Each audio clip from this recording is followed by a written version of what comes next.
It's week 5 of BU 301, Grants Management.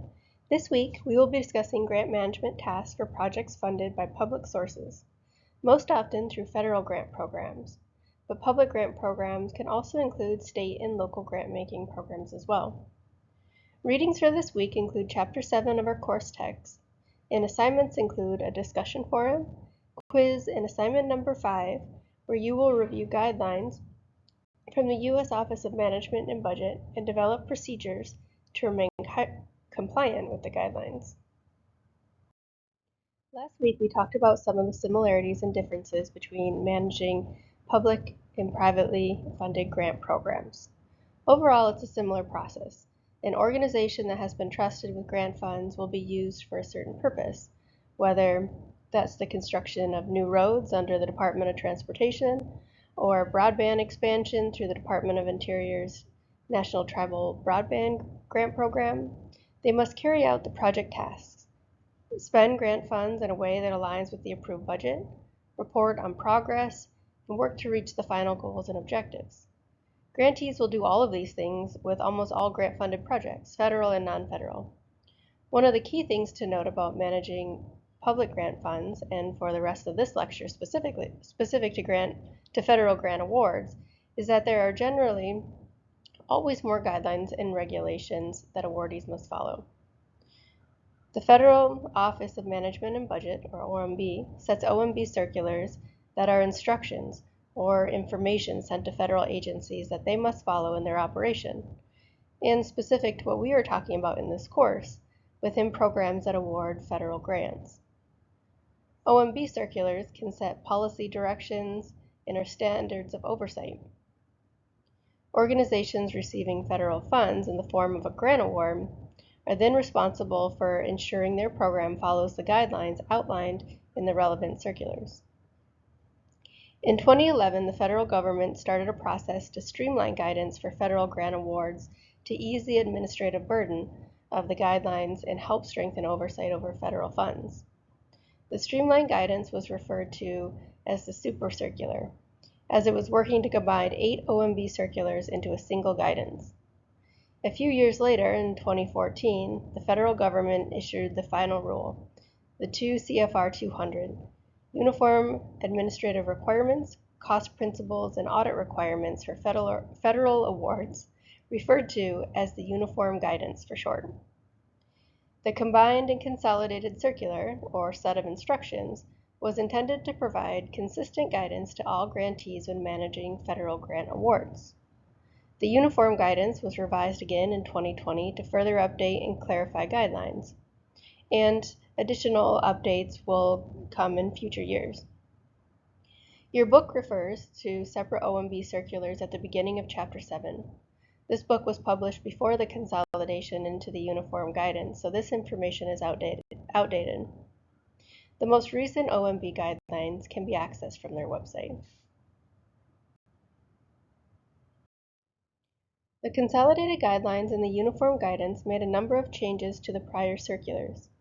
One of the most notable changes realized from the consolidated guidelines was in the reduction of administrative burden. Prior guidelines were often time-intensive and overlapped with each other, creating unnecessary burden in grant management practices. The uniform guidance helped to shift to a focus on cost-effective practices and achieving project goals rather than just following guidance directives.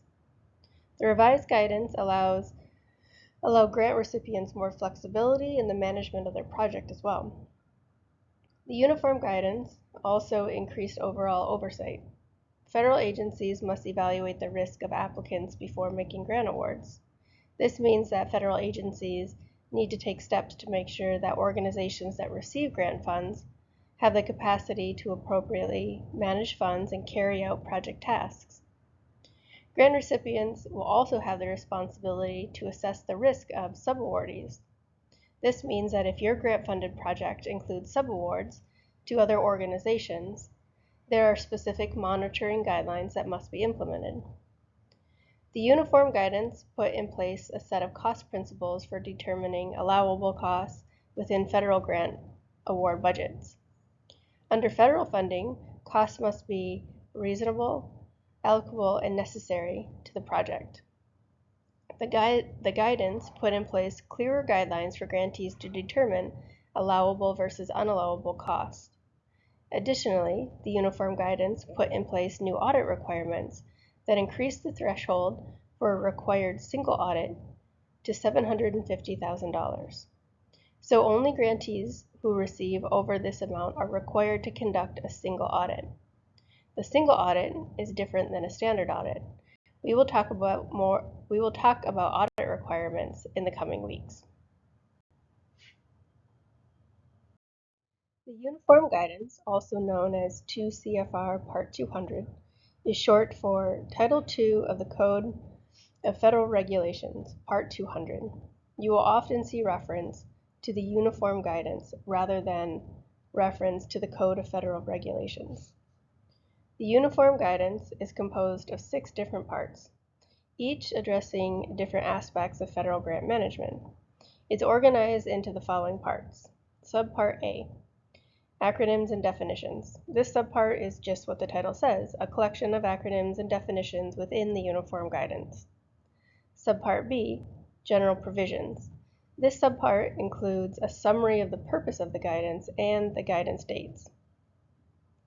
Subpart C, pre-federal award requirements. This subpart outlines the pre-award requirements that apply before the federal award is made. Subpart D, post-federal award requirements. This subpart outlines the post-award requirements. This section outlines grant management obligations. We will talk more about key sections in this subpart in just a minute. Subpart E, cost principles. This subpart provides guidance on the principles for determining the allowable costs under federal awards. Subpart F, audit requirements. This subpart outlines the requirements for completing audits for all organizations that receive federal awards. There are also a number of appendices included in the circular that provide additional information and resources, including sample formats for reporting and guidance on indirect costs. It's important to become familiar with all of the subparts of the Uniform Guidance when managing federal grant awards. However, program directors and grant managers should become especially familiar with Subpart D of the Uniform Guidance. Grant management guidance is found in the section that applies after a grant award is made. Let's talk about a number of sections under Subpart D. This is not a comprehensive list of all the sections under Subpart D. This is just a snapshot. Program directors and grant managers should review all of the sections under Subpart D. Performance measurement. The grantor will measure the performance of the grantee through a set of performance goals and objectives.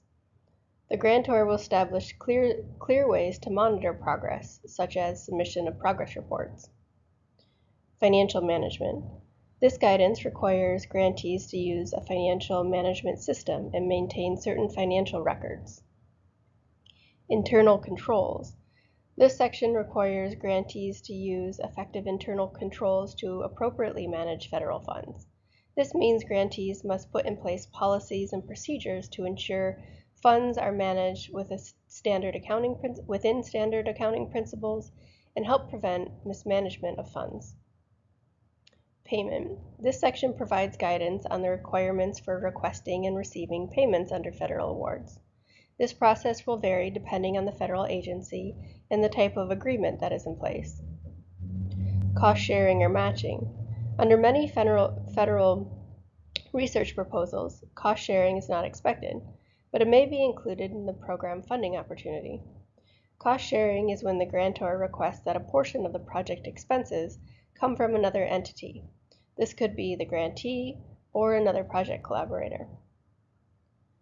Budget and program plans. This section states programs should follow the approved budget and report budget deviations as necessary. Modifications to period of performance. This section simply states that the period of performance extension should be completed with an agreement amendment. Financial reporting. This section states that grantees will be required to submit financial reports on some frequency.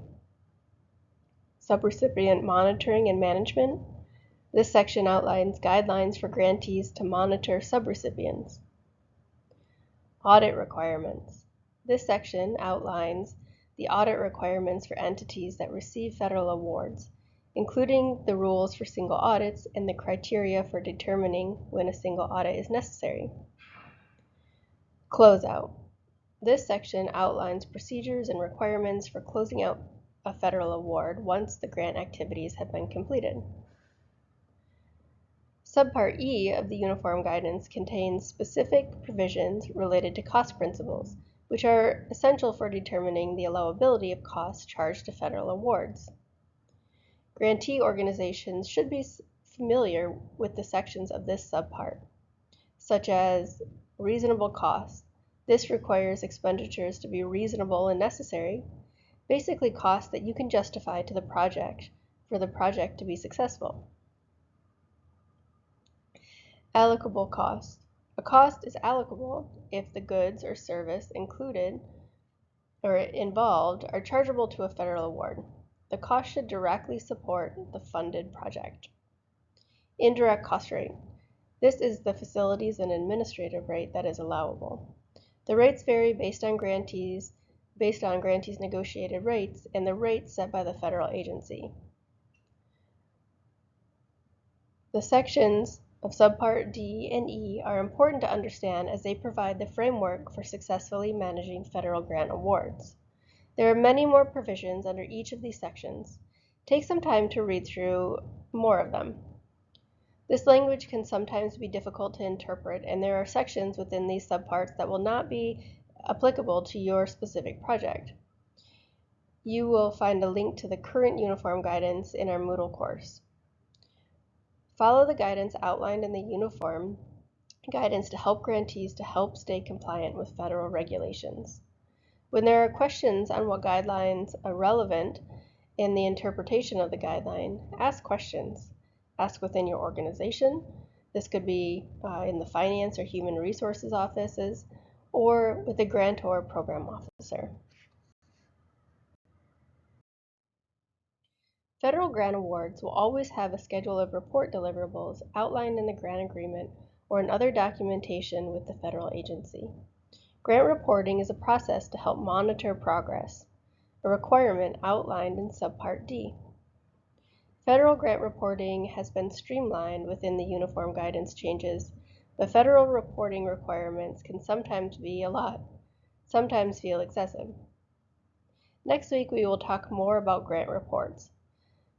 But it's important to note in the context of federal grant awards the importance of accurate and timely federal grant reporting to maintain a good relationship with the federal awarding office, decrease audit risks, and to effectively manage your grant award.